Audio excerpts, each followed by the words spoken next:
Pagi anak-anak. Pagi, Pak. Gimana kabarnya hari ini? Sehat, Pak. Baik, sebelum kita memulai pelajaran kita anak-anak, alangkah baiknya kita berdoa dulu sambil bernyanyi.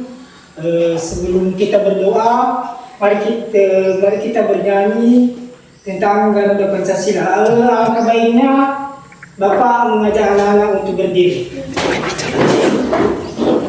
Jadi mari kita bernyanyi tentang Garuda Pancasila. 3, ya. Garuda Pancasila, akulah pendukungmu.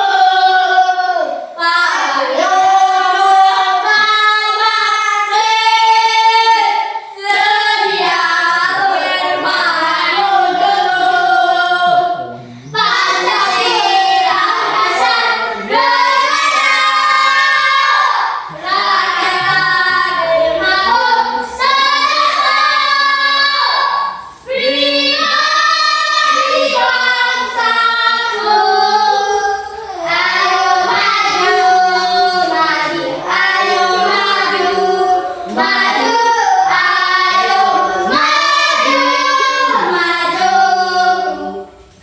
Baik, karena kita sudah bernyanyi, alangkah baiknya kita berdoa. Mari kita berdoa sesuai dengan agama kita masing-masing. Berdoa dimulai. Berdoa selesai. Yang baik Bapak undang lagi untuk duduk kembali. Jadi sekarang Bapak akan menjelaskan tentang hakikat, fungsi, dan tujuan PKN di sekolah dasar. Mungkin anak-anak masih belum tahu apa itu hakikat, fungsi, dan pengertian PKN di SD. Sekarang kita masuk di nomor 1, yaitu pengertian dan hakikat PKN. Kita masuk dulu dari arti pengertian PKN.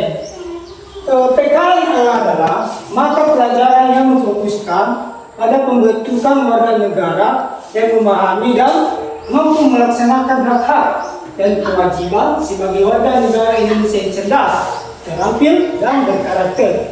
Jadi itulah tadi pengertian PKN, itu memfokuskan pada pembentukan warga dan melaksanakan hak kewajiban sebagai warga negara Indonesia.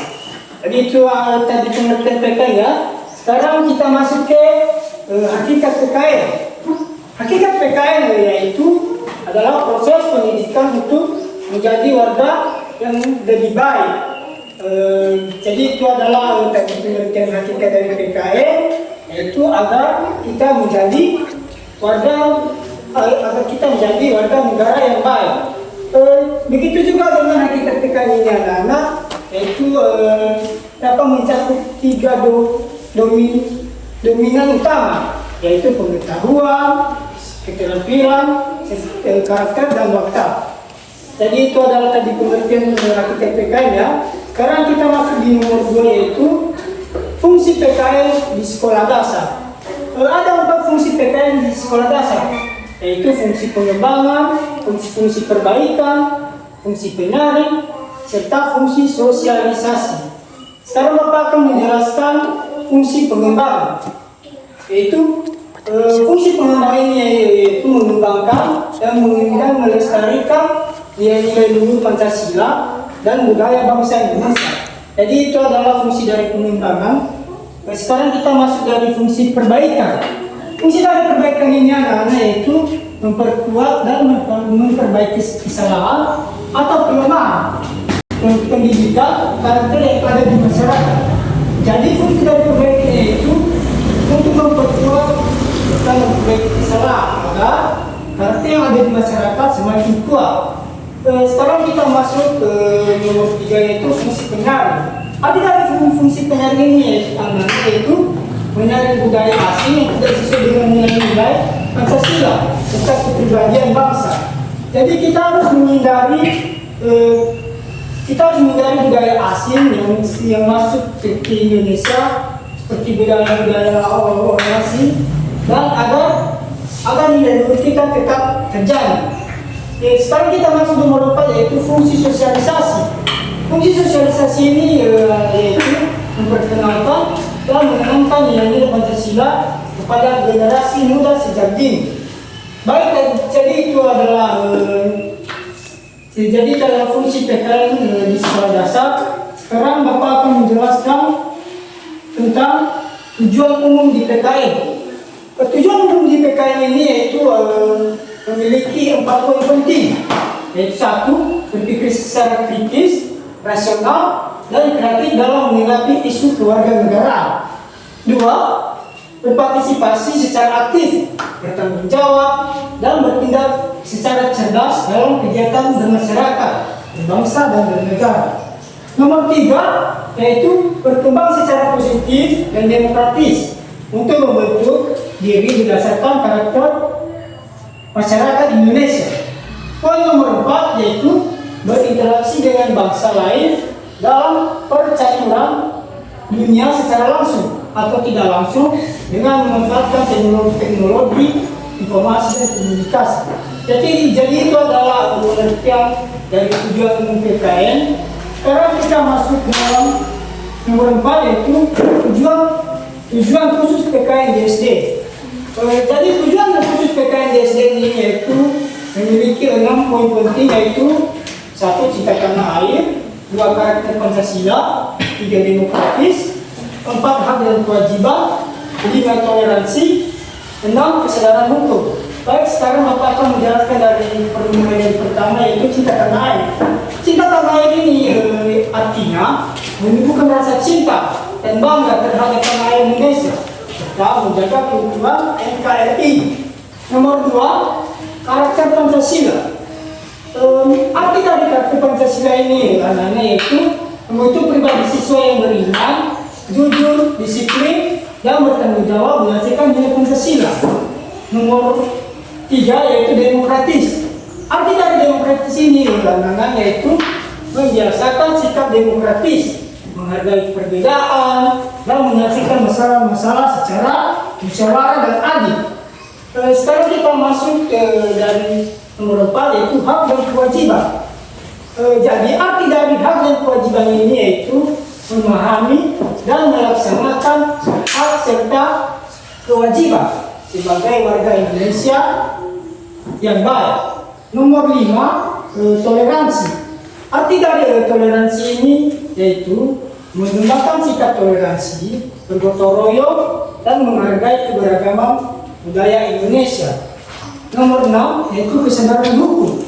Arti dari kesadaran hukum ini anak-anak yaitu menumbuhkan kesadaran dan kepatuhan terhadap norma, peraturan, dan hukum yang berlaku. Jadi itu tadi anak-anak tujuan untuk PKN di SD. Jadi berbeda tadi dari nomor 3, yaitu tujuan umum PKN. Sekarang kita masuk di nomor 5, yaitu landasan hukum PKN. Ada 4 poin penting dari landasan hukum PKN ini, yaitu landasan hukum Undang-Undang Dasar 1945. Landasan ini mengikuti konstitusional tentang hak dan kewajiban warga negara serta pendidikan nasional. Poin penting kedua yaitu Undang-Undang Nomor 20 2003, yaitu landasan sistem pendidikan nasional yang mewajibkan PKN sebagai mata pelajaran wajib di semua jenjang. Poin penting landasan nomor 3 yaitu PP Nomor 19 2005. Landasan ini mengatur standar isi dan proses pembelajaran PKN di satuan pendidikan. Landasan nomor 4 yaitu Perkemendikbud. Artinya landasan ini yaitu kebijakan terbaru pengintegrasian PKN menjadi pendidikan Pancasila dan kurikulum merdeka. Jadi itu tadi pengertian dari landasan hukum PKN. Sekarang kita masuk ke ruang lingkup materi PKN atau nomor 6. Ruang lingkup materi PKN ini meliputi 6 poin penting, yaitu Pancasila, NKRI, demokrasi, Undang-Undang Dasar 1945, Bhinneka Tunggal Ika, serta hak dan kewajiban. Jadi Bapak akan menjelaskan mulai dari pertama yaitu Pancasila. Ruang lingkup materi terkait di Pancasila yaitu memiliki nilai-nilai sila-sila Pancasila sebagai dasar negara dan pandangan hidup bangsa. Terus nomor 2 NKRI yaitu kesatuan bangsa, bela negara, serta memiliki semangat kebangsaan. Nomor 3 yaitu demokrasi. Arti dari demokrasi ini yaitu musyawarah mufakat, pemilu, serta berpartisipasi warga negara. Nomor 4 yaitu Undang-Undang Dasar tahun 1945 yaitu konstitusi negara, hak dan kewajiban warga negara. Sedangkan Bhinneka Tunggal Ika yaitu keberagaman budaya, suku, agama, dan toleransi. Dan yang terakhir yaitu hak dan kewajiban. Hak dan kewajiban ini yaitu hak, HAM, norma, dan aturan dalam kehidupan bermasyarakat. Jadi itu adalah pengertian dari ruang lingkup materi PKN. Jadi memiliki 6 poin penting yaitu Pancasila, NKRI, demokrasi, undang-undang, Bhinneka Tunggal Ika, dan hak dan kewajiban. Jadi sekarang kita masuk ke pendekatan pembelajaran PKN itu atau DO7. Pendekatan pembelajaran PKN ini memiliki 4 poin penting yaitu inquiry. Arti dari inquiry ini siswa diarahkan untuk menemukan sendiri jawaban atas permasalahan kewarganegaraan melalui proses berpikir kritis. Jadi itu adalah tadi pengertian dari inquiry ini yaitu siswa diarahkan untuk menemukan jawaban sendiri. Sekarang kita masuk ke konseptual atau bisa diartikan menghubungkan materi PKN dengan kehidupan nyata siswa di lingkungan sekolah, keluarga, dan masyarakat. Poin penting nomor 3 yaitu nilai dan moral. Nilai dan moral ini yaitu penanaman nilai-nilai Pancasila melalui kebiasaan, keteladanan, dan penguatan karakter. Sedangkan terakhir yaitu kooperatif, yang artinya pembelajaran berkelompok dan mendorong gotong royong, toleransi, dan sikap demokratis antara siswa. Jadi itu saja untuk materi kita hari ini. Jadi itu tadi penjelasan Bapak tentang hakikat, fungsi, dan tujuan PKN di sekolah dasar. Jadi sebelum Bapak akhiri ada kat mana sih? Jadi itu adalah tadi tentang penjelasan hakikat, fungsi, dan tujuan PKN di sekolah dasar yang Bapak jelaskan tadi. Mungkin masih ada yang tentang yang Bapak jelaskan. Jadi jika ada pertanyaan, silakan diberikan pertanyaan. Saya Pak. Ya silakan Nak. Apa itu arti demokrasi? Oh, jadi arti demokrasi itu adalah yaitu menghargai perbedaan serta menyelesaikan masalah secara musyawarah. Apakah sudah paham? Baik, karena waktu kita sudah hampir habis, alangkah baiknya sebelum kita mengakhiri pelajaran kita, mari kita berdoa sesuai dengan agama dan kepercayaan kita masing-masing. Berdoa dimulai. Berdoa selesai. Jadi itu saja untuk pertemuan kita hari ini. Jadi Bapak ucapkan selamat pagi ya Om.